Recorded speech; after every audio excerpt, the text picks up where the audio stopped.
The rain hadn't let up since dawn, and by the time we stepped out of St. Matthew's Church, the gray Charleston sky felt like it had settled into my bones.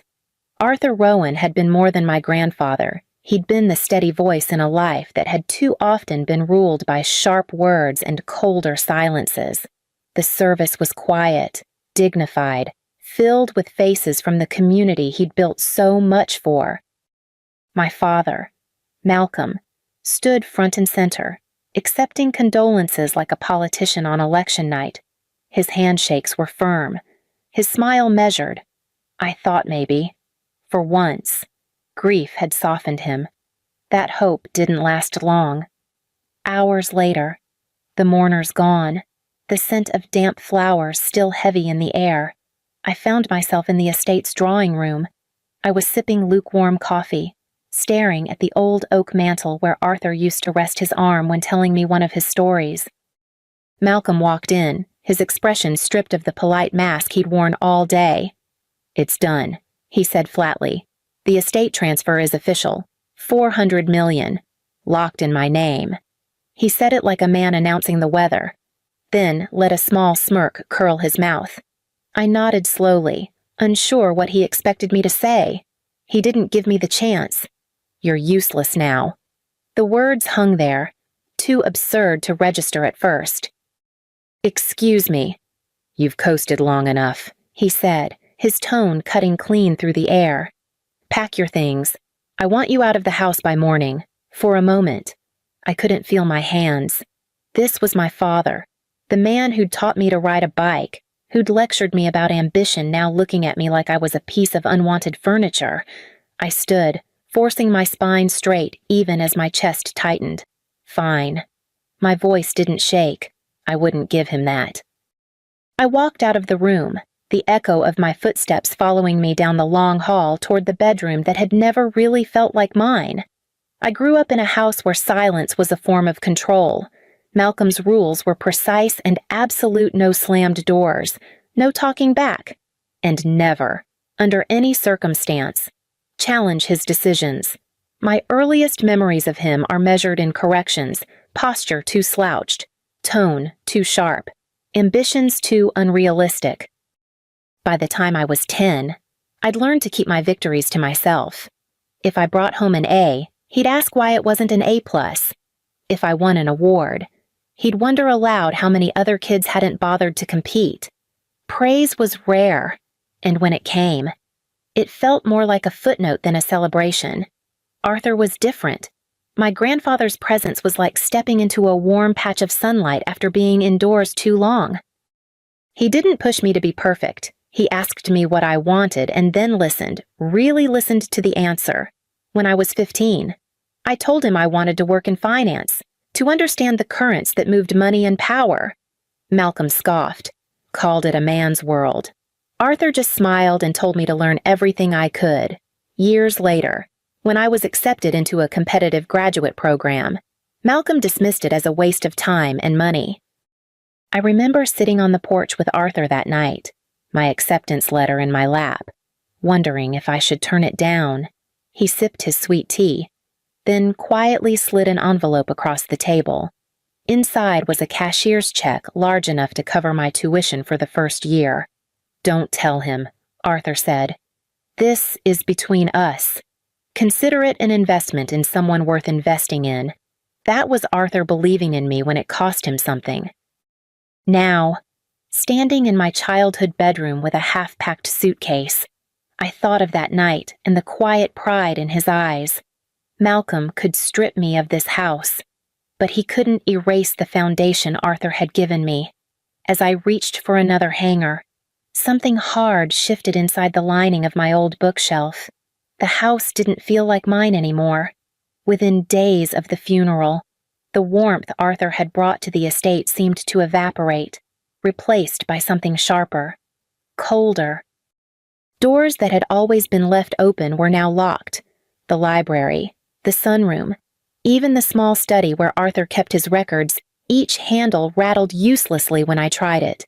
The staff, people I'd known for years, avoided my eyes. Margaret, the housekeeper who used to sneak me scones from the kitchen, gave only curt nods now, her hands busy with tasks that didn't need doing.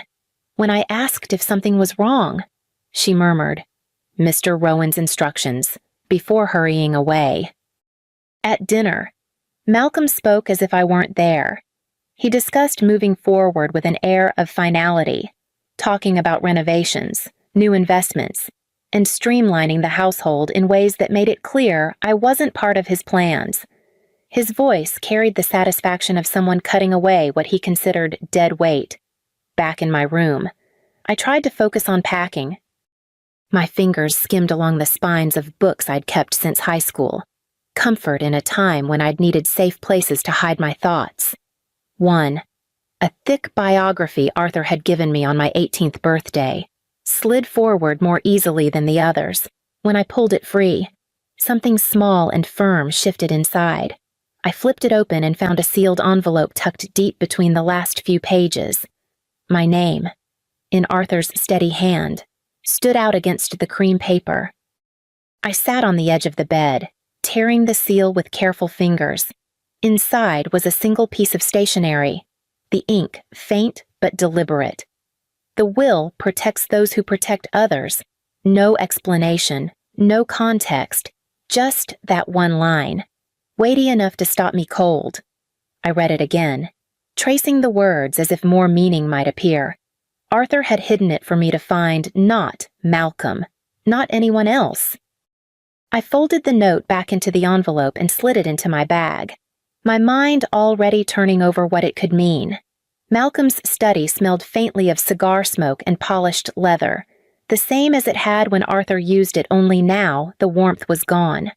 Malcolm sat behind the heavy mahogany desk, leaning back in Arthur's old chair as though it had always belonged to him.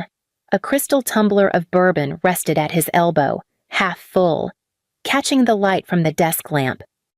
"Sit," he said, not looking up from the papers in front of him. I didn't move until he finally raised his eyes, a faint smirk tugging at the corner of his mouth. "I suppose you've heard," he began, as though the whole city wasn't already buzzing. 400 million. All mine. Arthur was generous. His voice carried no trace of grief, only the satisfaction of someone who'd just won a game they'd stacked in their favor. I stayed quiet, letting him fill the air. "You've had a long, comfortable stay here." "Callista," he continued, his tone shifting to something colder. "But you're not a child anymore. You're a financial burden. And frankly, you've been coasting." He said it like a verdict, not an opinion. I almost laughed. I'd been working since I was 16, paying my own way through most of grad school thanks to Arthur. Not him, but arguing now would be like shouting into the wind. "I want you out by morning," he said, leaning forward. Elbows on the desk. No drama, no drawn-out goodbyes. This is my house now, and I decide who belongs here. His gaze lingered on me, waiting for the crack, the flinch, the desperate protest. I felt the weight of Arthur's note in my pocket, the words burning against my leg. The will protects those who protect others. I straightened my shoulders. Fine. No tremor in my voice, no hesitation. I rose, turned, and walked out without another word. Upstairs. I finished packing the last of my clothes into the worn leather suitcase Arthur had given me years ago. The envelope stayed in my coat pocket, as if moving it might weaken whatever strength it had given me in that room. By the time the grandfather clock in the hall chimed 9, my bags were by the door. I didn't look back when I stepped outside into the cool Charleston night. By the next afternoon, I was hauling my suitcase up the narrow staircase of a brick walk-up in downtown Charleston. The apartment was barely big enough for me to stretch my arms without touching both walls, but it was mine, no locked doors, no eyes watching to see if I measured up. I'd sold a few pieces of jewelry Malcolm had given me over the years, gifts more for show than sentiment. The cash wasn't much, but it was enough to cover the deposit and my first month's rent. My job as a financial analyst let me work remotely, So I set up my laptop on the little kitchen table and kept my hours steady, forcing normalcy into the chaos. Still. At night, I'd catch myself pulling the envelope from my coat pocket, rereading Arthur's words. The will protects those who protect others. It didn't sound like something he'd say casually, and it certainly didn't sound like a message meant for Malcolm. I started digging quietly public records, probate filings, even old news articles about estates with unusual clauses. Most of it was noise, but every so often, I'd find something that made my pulse jump. Trusts that released funds only under specific conditions. Wills tied to joint ventures or community projects. Arthur had been meticulous in everything he did. It was possible, maybe even likely, that his will carried the same precision.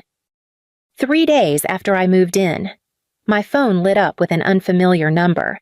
I almost let it go to voicemail, but something made me swipe to answer. Callista Rowan. The voice was crisp, professional, with an undercurrent of dry amusement. Yes, this is Evelyn Cole. I was your grandfather's attorney. A pause. Deliberate. We should talk about his will. It's unusual. There was a flicker of satisfaction in her tone, like she was holding back from saying more until we were face to face. I sat up straighter. How unusual, she gave a short, knowing laugh. Let's just say your father's week is about to get a lot more complicated. Can you come to my office tomorrow? I glanced at the envelope on the table, my mind already racing ahead. Evelyn Cole's office was nothing like I expected. No polished mahogany or antique rugs, just clean lines, muted colors, and a wall of neatly labeled files. She gestured for me to sit across from her desk, then folded her hands, studying me with the kind of look that says she already knows more than she's letting on. I've been waiting for you to call, she began. Your grandfather anticipated certain dynamics in this family. I arched a brow, meaning my father, meaning exactly your father, she said, pulling a thick binder toward her. Arthur placed his estate everything in a trust.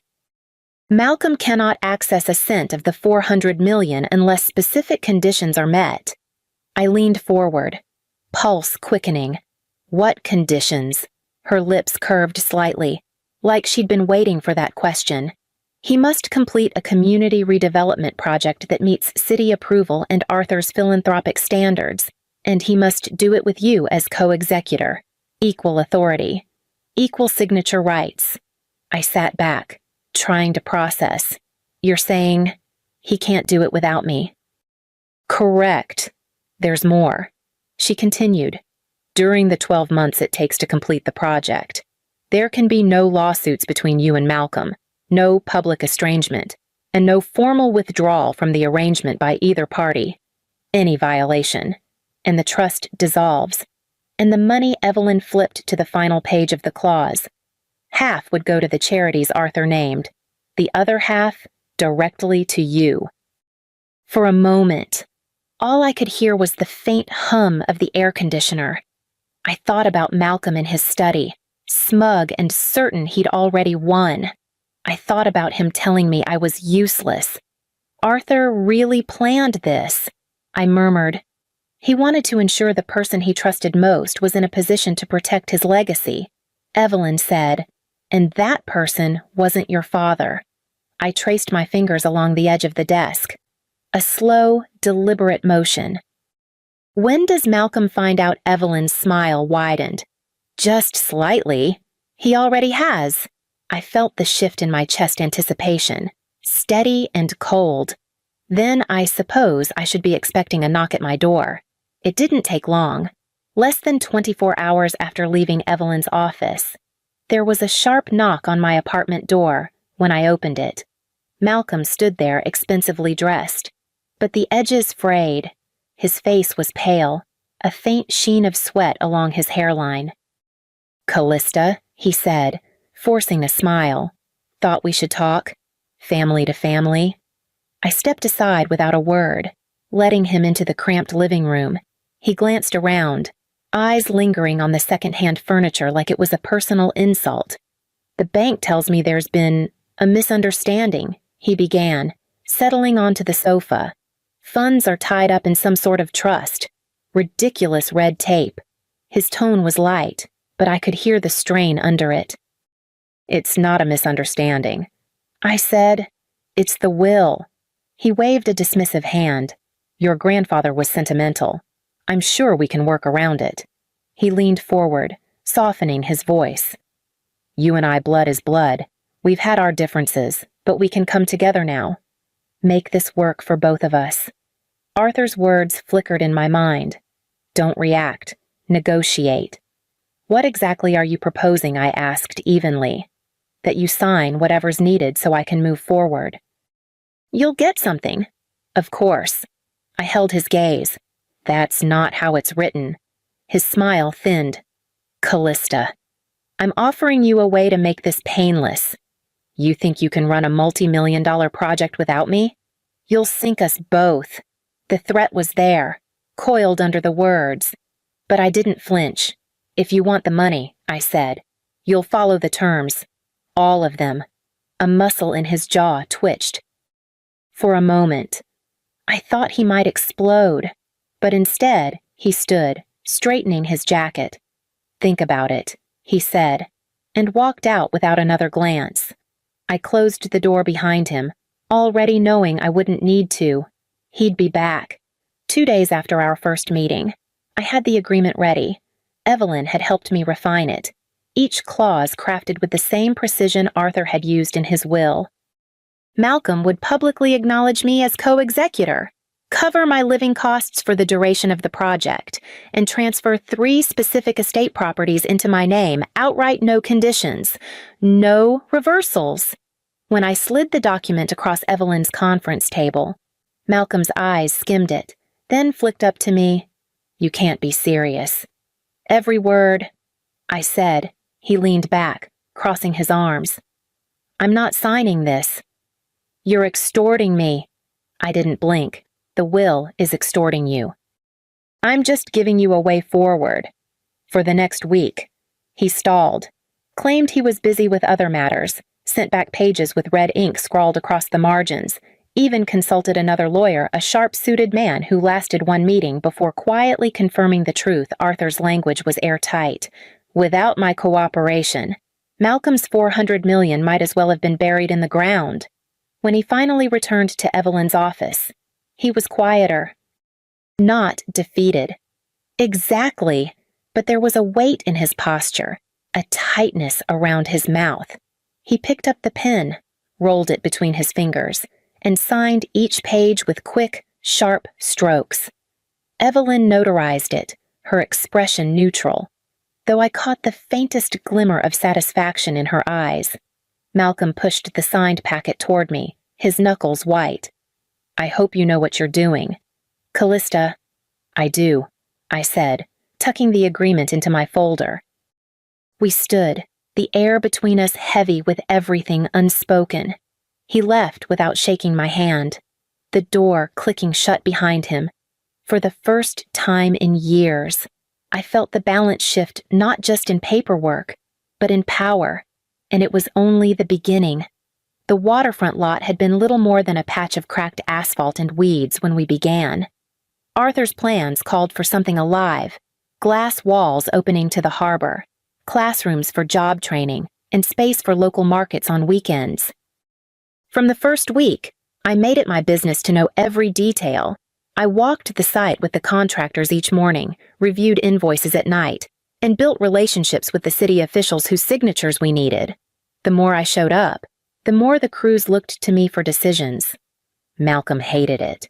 He showed up late to meetings, floated ideas to trim the budget that ignored both code and Arthur's vision. Whenever I refused, he muttered about me being impossible to work with. But he never tried to shut me out. He couldn't. The will made sure of that. The press loved the story Rowan Family Unites to honor Patriarch's dream. They photographed us side by side, smiling for the cameras. In the glossy spreads, we looked like a team.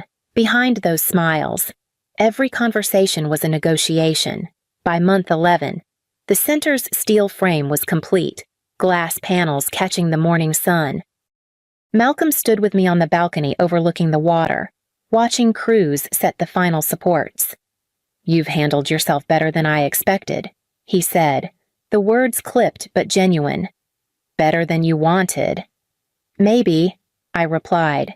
He gave a short, humorless laugh. "Maybe. It wasn't trust, it wasn't forgiveness, but it was an acknowledgement, however grudging, that I wasn't the liability he'd painted me to be. And in a few weeks, the project would be finished, and the will's conditions met.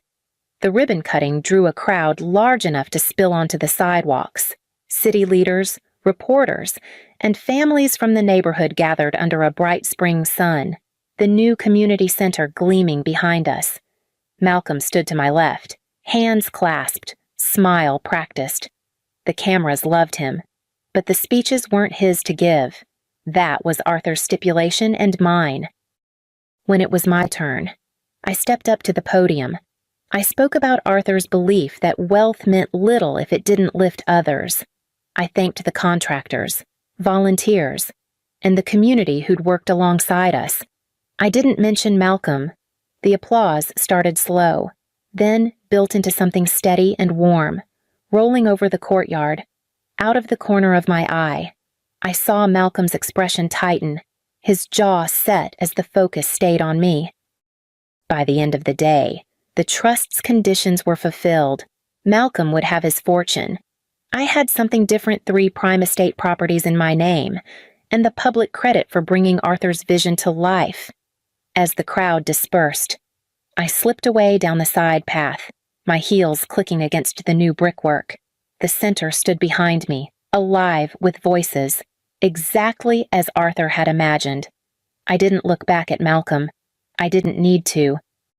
I'd taken the part of my family's legacy worth keeping and left the rest in the past.